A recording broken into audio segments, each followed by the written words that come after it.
Here we're going to add and subtract fractions that have the same denominator or like denominators. As soon as the denominators are the same, it's okay for us to go ahead and add or subtract the numerators and keep it over the same denominator.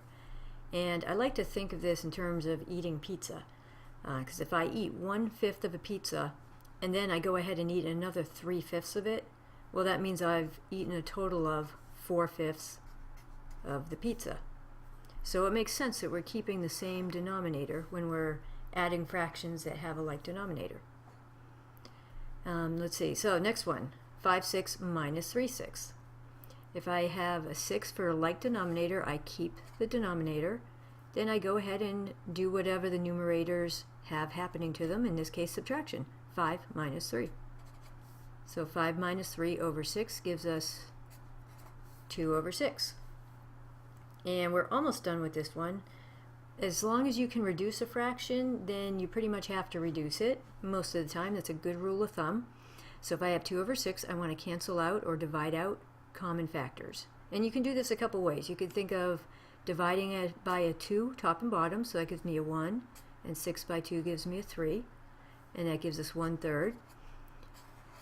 Or some students like to write it out showing what's being divided. So you can do it that way too. You can say 2 divided by 2 and 6 divided by 2, and that will give us 1 over 3. So whatever way you prefer, the cancel or divide method, as long as you know that when you cancel out common factors, it doesn't just disappear, like this 2 doesn't just disappear and go to 0. We're actually dividing by 2, top and bottom, so we're left with a 1 in the numerator. Alright, so that one's 1/3. And the last one, we have 13/4 minus 6/4. The denominators are the same, so right away I can keep the common denominator, and in this case we're subtracting, so I subtract the numerators. And 13 minus 6 gives us 7 over 4.